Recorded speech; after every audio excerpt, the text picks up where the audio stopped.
Behind the glitz and glamour of Hollywood's golden age lurked a world of secret affairs and broken marriages. These weren't just rumors, these were full-blown scandals that shook Tinseltown to its core. Today, we're revealing 10 legendary actors who couldn't resist the temptation of their gorgeous co-stars, betraying the wives who stood by them. Their on-screen chemistry wasn't just good acting, it was all too real. And when you hear about number 3, you'll understand why it absolutely shattered Hollywood and left a beloved actress in pieces. This wasn't just another affair, it was a betrayal that would change multiple lives forever. Now, we all know that Hollywood has always had its share of scandals, but during the golden age, the studio system worked overtime to protect these leading men's pristine public images. What the adoring public saw in fan magazines was carefully crafted fiction. Behind closed doors, these matinee idols were proving that the only vows they took seriously were the ones in their movie scripts. Let's pull back the curtain on the real marriages and affairs of Hollywood's most beloved leading men. The golden age of Hollywood, spanning roughly from the 1920s through the early 1960s, was an era when the major studios controlled not just the movies, but the private lives of their stars. Actors were valuable commodities, and their public images were carefully managed by studio publicity departments. Fan magazines presented idealized versions of stars' lives, complete with seemingly perfect marriages. But the reality was far different. Long location shoots, intimate scenes with beautiful co-stars, and the intoxicating combination of fame, power, and opportunity created the perfect environment for extramarital affairs. Some were brief flings, while others became the scandals of the century, destroying marriages and sometimes even careers. While today's celebrities live in the glaring spotlight of social media and smartphone cameras, Golden Age stars benefited from a complicit press that would bury stories in exchange for access. Studio fixers would clean up messes, pay off witnesses, and ensure that stars' indiscretions remained hidden from their adoring fans. Let's discover the truth behind the carefully constructed facades of these legendary actors, starting with number 10. Number 10, Robert Taylor. Robert Taylor, with his perfect profile and sophisticated charm, was marketed by MGM as the ideal American husband. His marriage to actress Barbara Stanwyck in 1939 was celebrated as a union of Hollywood royalty. On screen, Taylor played honorable men in films like Waterloo Bridge and Baton. Off-screen, he couldn't resist the allure of his leading ladies. Taylor's first significant affair began on the set of Camille with the enigmatic Greta Garbo. Though brief, it set a pattern that would repeat throughout his marriage to Stanwyck. During filming of Escape in 1940, Taylor began a liaison with co-star Norma Shearer, the widow of MGM's production chief. While Stanwyck was filming her own projects, Taylor and Shearer's trailer meetings became an open secret on the MGM lot. But let's not pretend everything was fine. While projecting the image of domestic bliss, Stanwyck was aware of most of Taylor's indiscretions. In a devastating blow, she discovered his affair with Eleanor Parker during Above and Beyond when she surprised him with a visit to the set. According to close friends, she found them in a compromising position in his dressing room. The most damaging affair, however, came in 1950 when Taylor worked with Italian actress Lea Di Leo in Quo Vadis. Their on-location romance in Rome continued long after filming wrapped. When Taylor returned home, he was distant and disengaged. After 13 years of enduring his infidelities, Stanwyck finally filed for divorce in 1951, though both maintained the public fiction that no third parties were involved. What made Taylor's betrayals particularly cruel was that Stanwyck had helped advance his career, using her star power to get him better roles. She had stood by him, even as rumors of his affairs reached her, maintaining a dignified silence to protect both their images. Studio records revealed that MGM paid thousands to suppress stories about Taylor's liaisons, while Stanwyck suffered privately. When asked years later about the failed marriage, Stanwyck simply said he found greener pastures. The understatement masked years of heartbreak caused by a man who couldn't resist mixing business with pleasure whenever a new leading lady caught his eye. Number 9, Tyrone Power. With his dark good looks and magnetic screen presence, Tyrone Power was 20th Century Fox's biggest heartthrob throughout the 1930s and 40s. Women around the world swooned over him in films like The Mark of Zorro and Blood and Sand. His 1939 marriage to French actress Annabella was portrayed by the studio as a romantic fairy tale, but the fairy tale quickly unraveled as Power began a series of affairs with his co-stars. His first significant on-set romance was with Betty Grable while filming A Yank in the RAF. Their chemistry wasn't just for the cameras, and their affair continued intermittently even after filming concluded. Studio head Darryl F. Zanuck was aware of the situation, but turned a blind eye as long as it didn't affect production. The situation intensified when Power began filming Blood and Sand with Rita Hayworth. Their torrid affair was barely concealed from the cast and crew. Power's wife, Annabella, was devastated when gossip columnists began hinting at trouble in their marriage. Though the full details were kept from the public, within Hollywood circles,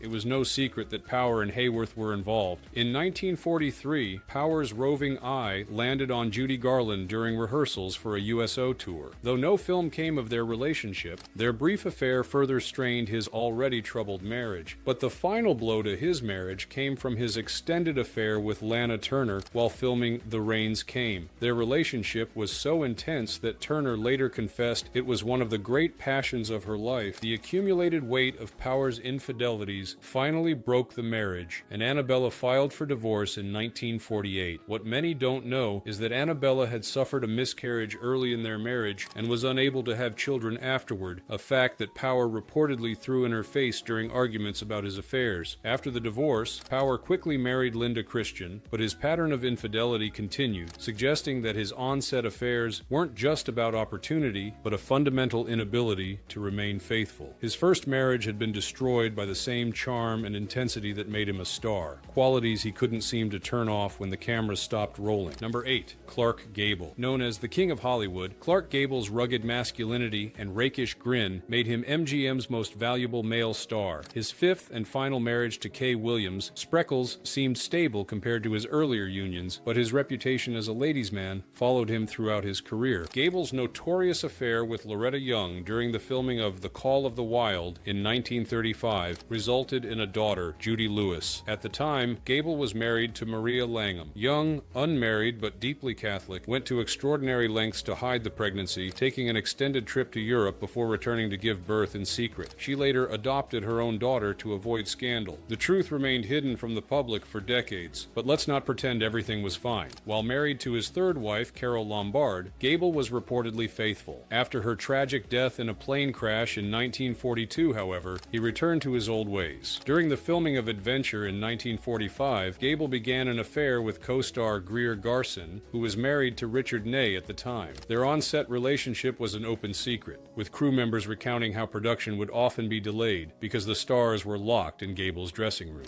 His marriage to Lady Sylvia Ashley in 1949 was already crumbling when he began filming Mogambo with Ava Gardner and Grace Kelly in 1953. Gable reportedly had affairs with both women during the African location shoot. Grace Kelly, despite her ice princess image, later admitted to the affair, saying, "What else is there to do if you're alone in a tent in Africa with Clark Gable?" After divorcing Ashley, Gable married Kay Spreckles in 1955. Though this marriage lasted until his death in 1960, he continued his on-set dalliances. While filming The Misfits, his final movie, Gable had a brief fling with co-star Marilyn Monroe, according to multiple crew members. Kay was aware of his reputation when they married, but was devastated to learn he hadn't changed even in his final years. What made Gable's infidelities particularly notable was how they contrasted with his all-American hero image. The public saw him as the charming, honorable Rhett Butler, while his wives endured the pain of his constant betrayals. MGM's publicity department worked overtime to maintain his image, while his marital wreckage piled up behind the scenes. Number 7. Errol Flynn. The swashbuckling star of Captain Blood and The Adventures of Robin Hood brought his on-screen adventure spirit into his personal life, with disastrous consequences for his marriages. Flynn's first marriage to actress Lily Demita was tumultuous from the start, but his constant on-set affairs pushed it to the breaking point. While filming The Charge of the Light Brigade, Flynn began a passionate affair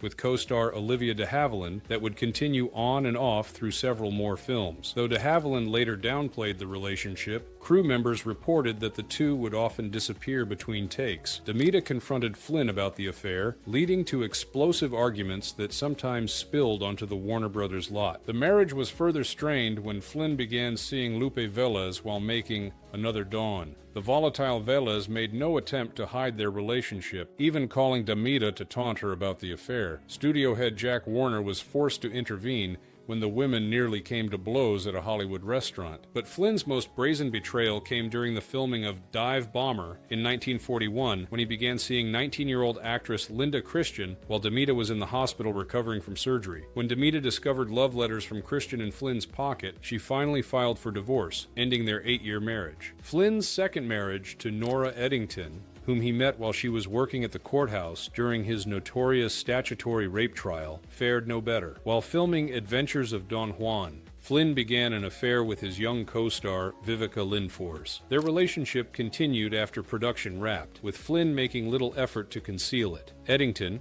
at home with their 2 young daughters, was humiliated by gossip column hints about the affair. Flynn's on-set reputation became so notorious that some actresses' contracts specifically stipulated they wouldn't have to work with him. His charm and good looks made him irresistible to many co-stars, but his inability to remain faithful destroyed both his marriages and his reputation in the industry. By the end of his career, Flynn's name had become synonymous with womanizing, a reputation that overshadowed his considerable talents as an actor. Number 6. Walter Pidgeon. Walter Pidgeon projected such a wholesome, dependable image in films like Mrs. Miniver and Madame Curie that audiences would have been shocked to know about his behind-the-scenes behavior. Married to Ruth Walker from 1931 until her death in 1978, Pidgeon maintained a public facade of marital devotion that masked his numerous affairs with co-stars. Pidgeon's first significant on-set relationship began during the filming of Man Proof with Myrna Loy in 1938. Their affair, though discreet, continued intermittently whenever they worked together. Unlike some of the more flagrant philanderers on our list, Pidgeon was careful to keep his liaisons quiet, which is why his name rarely appeared in gossip columns. His most serious extramarital relationship developed with Greer Garson, his frequent co-star in 9 films, beginning with Blossoms in the Dust. Their on-screen chemistry was no act. Crew members from multiple productions reported that the stars would often arrive late to set after spending time in Pidgeon's dressing room. Their relationship continued for years,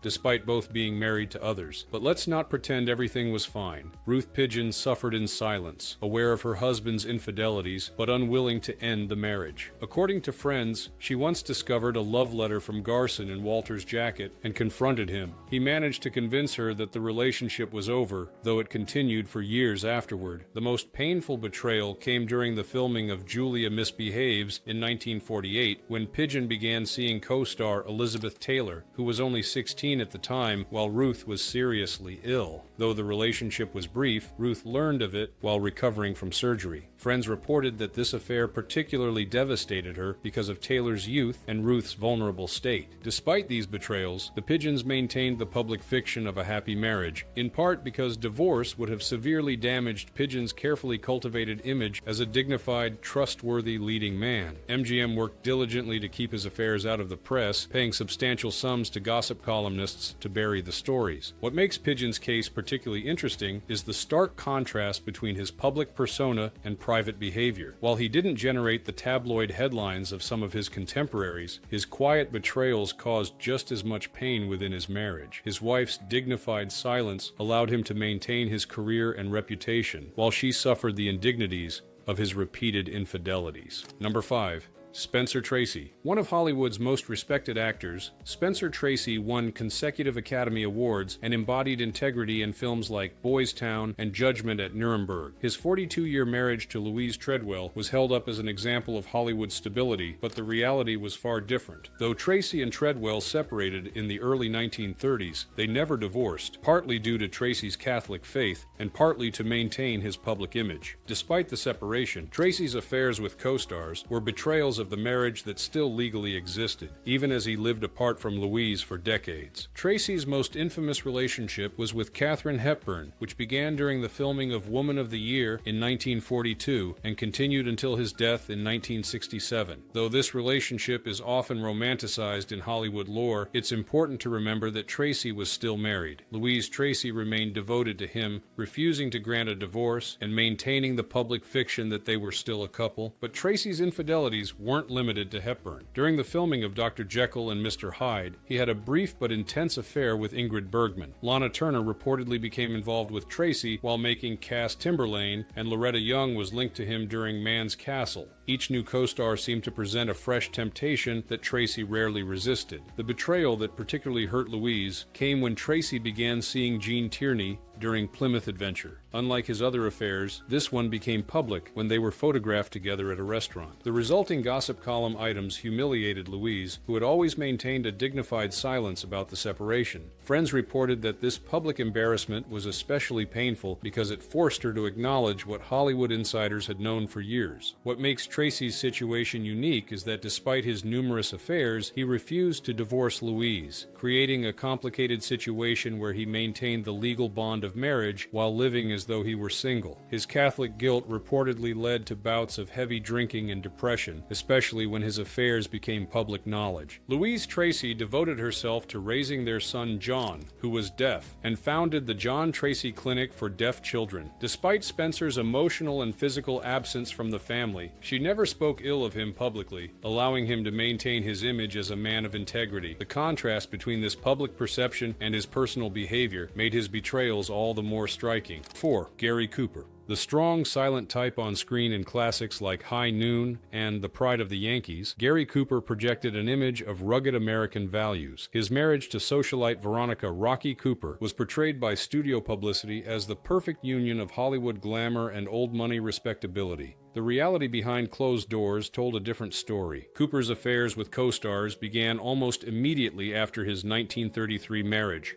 While filming Desire, he began a relationship with Marlene Dietrich that continued on and off for years. Their chemistry was so apparent that even the studio publicity department had trouble denying the rumors. Rocky Cooper learned of the affair when she found Dietrich's love letters in her husband's jacket pocket, leading to a temporary separation. The pattern continued with Cooper's affair with Tallulah Bankhead during Devil in the Deep. Their relationship became Hollywood legend when Bankhead, never one for discretion, declared at a party, "I've had him, and he's magnificent," to Rocky's face. Rather than ending the marriage, Rocky decided to fight for it, accompanying Cooper to nearly every film set afterward, a strategy that worked only until she let down her guard. When Rocky returned to New York during the filming of For Whom the Bell Tolls, Cooper began a passionate affair with co-star Ingrid Bergman. Their off-screen romance mirrored their on-screen one, with crew members reporting that the actors were often found in intimate situations between takes. Director Sam Wood reportedly had to separate them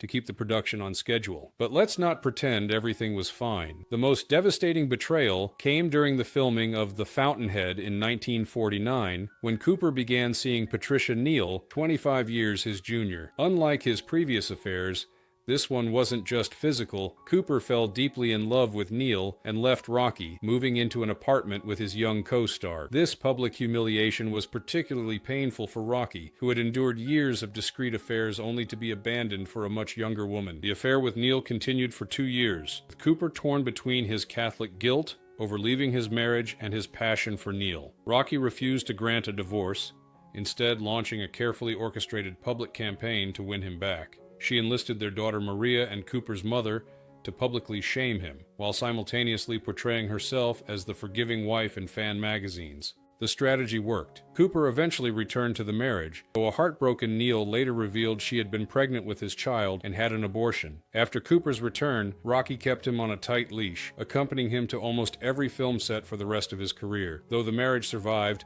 the trust was permanently broken. What makes Cooper's story particularly interesting is how his public image remained largely intact despite these very public affairs. The studio system and the different moral standards of the era allowed him to maintain his all-American hero status even as his personal life failed to live up to those ideals. Number 3.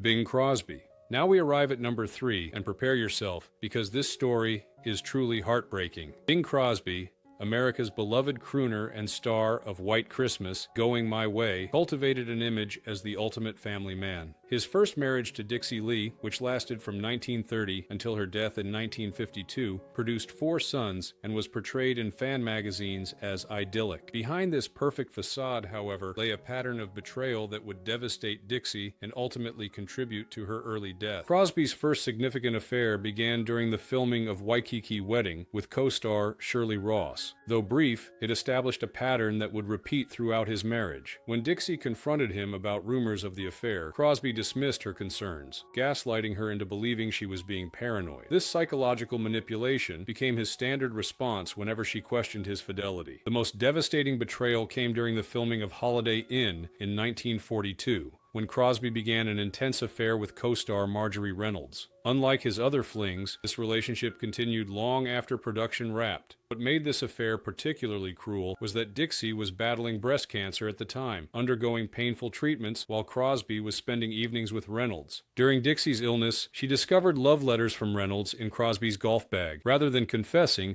Crosby became enraged, blaming Dixie for snooping and causing her additional stress during her cancer treatment. Friends reported that this betrayal during her most vulnerable time broke something in Dixie that never healed. As Dixie's health deteriorated, partly due to alcoholism that friends claimed was fueled by her knowledge of Crosby's infidelities, he began a relationship with actress Joan Caulfield during Blue Skies. Their affair became an open secret in Hollywood, with the two frequently seen together at restaurants and clubs, while Dixie was at home, often bedridden. What makes this story truly heartbreaking was Dixie's isolation. As Crosby's star rose, she retreated from public life, struggling with both her health issues and the knowledge of his constant betrayals. While Crosby portrayed himself as a devoted husband in the press, he was often absent, pursuing relationships with younger actresses while his wife suffered alone. Perhaps most devastating was a discovery made after Dixie's death from cancer in 1952. According to her close friend, actress Max Sennett, Dixie had kept a journal documenting Crosby's affairs and the pain they caused her. In her final entry, just weeks before her death, she wrote of hearing about his relationship with actress Marilyn Maxwell from Road to Bali while she was in the hospital. Her last words in the journal reportedly read, "I live my life as a footnote to his." Crosby's image as a devoted family man remained intact despite these betrayals, protected by a powerful studio system and a more deferential press. Just 7 months after Dixie's death, he began dating actress Kathryn Grant, whom he later married, while his 4 sons from his first marriage were still deeply grieving their mother's passing. This final public betrayal of Dixie's memory was perhaps the cruelest of all. The contrast between Crosby's wholesome public image, singing about white Christmas and playing kindly priests, and his private behavior makes his story one of the most jarring examples of Golden Age Hollywood hypocrisy. Dixie Lee Crosby's heartbreaking experience reminds us of the real human cost behind the carefully maintained facades of celebrity marriages. Number 2. Humphrey Bogart. Before his legendary marriage to Lauren Bacall, Humphrey Bogart was married to actress Mayo Methot, a union so volatile it was nicknamed the Battling Bogarts by the press. While their mutual alcoholism and explosive arguments were no secret, what remained largely hidden was Bogart's pattern of on-set affairs that further destabilized an already troubled marriage. Bogart's most significant infidelity during his marriage to Methot began during the filming of To Have and Have Not in 1944, when he fell for his 19-year-old co-star, Lauren Bacall.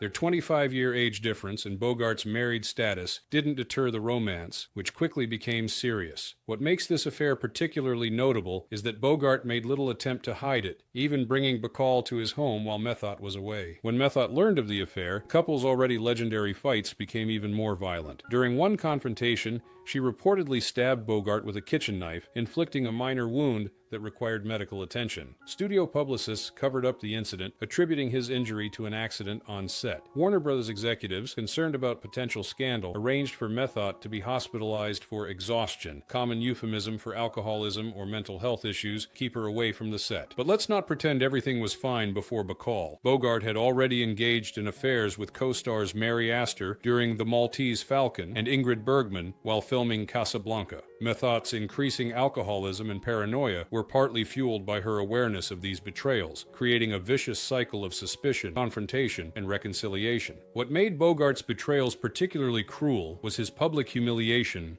of Methot. As his relationship with Bacall deepened, he began openly escorting the young actress to industry events, leaving Methot to learn about their appearances together through gossip columns. This public embarrassment exacerbated Methot's drinking and emotional instability. The marriage finally ended in 1945, with Bogart marrying Bacall shortly after the divorce. While the Bogart-Bacall romance is celebrated as one of Hollywood's great love stories, it began as an affair that devastated Methot. After the divorce, her acting career collapsed and her alcoholism worsened. She died in 1951, just 47 years old, divorced, unemployable, and largely forgotten. A stark contrast to Bogart's soaring career and romanticized second marriage. Though Bogart remained faithful to Bacall until his death in 1957, his treatment of Methot reveals a darker side to the tough but tender persona he cultivated on screen. His willingness to pursue Bacall so openly while still married reflected a callousness toward Methot that contradicted his image as a man of principle. The studio system worked diligently to reshape the narrative, transforming what began as adultery into a legendary romance for public consumption. Number 1. Frank Sinatra. At the top of our list is Frank Sinatra, whose marital infidelities were so numerous and brazen that they became almost as legendary as his musical career. His first marriage to Nancy Barbado, which lasted from 1939 to 1951 and produced 3 children, was particularly marked by his flagrant affairs with Hollywood co-stars. Sinatra's first major on-set romance began during Higher and Higher with co-star Michelle Morgan. Nancy, pregnant with their 3rd child at the time, learned of the affair through gossip columns, causing her to confront Sinatra by telephone from across the country. His response was to deny everything and accuse her of trying to ruin his big break in Hollywood, but it was his affair with Lana Turner during The Kissing Bandit that established his reputation as an unrepentant philanderer. Their relationship was hardly discreet. They were frequently photographed at nightclubs together, while Nancy remained in New Jersey with their children. When confronted, Sinatra didn't deny the affair, but instead told Nancy she needed to understand how things worked in Hollywood. The most devastating betrayal, however, came when Sinatra met Ava Gardner while filming Take Me Out to the Ball Game. Their chemistry was immediate and explosive. Unlike his previous affairs, Sinatra made no attempt to hide this one, often missing family events to be with Gardner. Nancy learned the full extent of the relationship when photographs of Sinatra and Gardner in intimate situations appeared in gossip magazines. What makes Sinatra's behavior particularly cruel was his gaslighting of Nancy. When she would confront him with evidence of his affairs, he would rage at her, accusing her of spying on him and threatening to end the marriage if she didn't accept his friendships with co-stars. Friends reported that this psychological manipulation left Nancy questioning her own sanity at times. The final humiliation came when Sinatra abruptly announced he was leaving Nancy for Gardner. Rather than having a private conversation, he made his decision public before even informing his wife, leaving Nancy to learn about the end of her marriage from newspaper headlines. This public abandonment was devastating not only to Nancy, but to their 3 children, who were old enough to read the scandalous coverage. After divorcing Nancy, Sinatra married Gardner in 1951, but his pattern of infidelity continued. During the filming of From Here to Eternity, he began an affair with co-star Donna Reed, despite being newly married to Gardner. This relationship, along with numerous others, quickly ended his marriage to Gardner. It seemed that Sinatra was incapable of fidelity, regardless of whom he married. What's particularly notable about Sinatra's case is how little his serial infidelity damaged his career or public image. While other actors of the era had to maintain at least a facade of respectability, Sinatra's bad boy image actually seemed enhanced by his reputation as a womanizer. The studio system, which would normally work to suppress such scandals, instead incorporated them into his rebellious persona. Nancy Sinatra Sr. maintained a dignified silence about her ex-husband's betrayals until her death in 2018 at age 101, never fully revealing the extent of the pain his affairs had caused her. Her grace in the face of such public humiliation stands in stark contrast to Sinatra's callous treatment of the woman who had supported him through the lean years before his success. The devastating pattern is clear. These weren't just casual flings or one-time mistakes. They were calculated betrayals by men who repeatedly used their power and fame to pursue co-stars while their wives suffered at home. Hear me out. The psychological toll on these women was enormous. They were trapped in impossible situations. Divorce would bring public scandal and potentially end their husbands' careers, but staying meant enduring continual humiliation and heartbreak. Many of these wives, like Dixie Lee Crosby and Mayo Methot, developed severe depression and turned to alcohol to cope with their pain.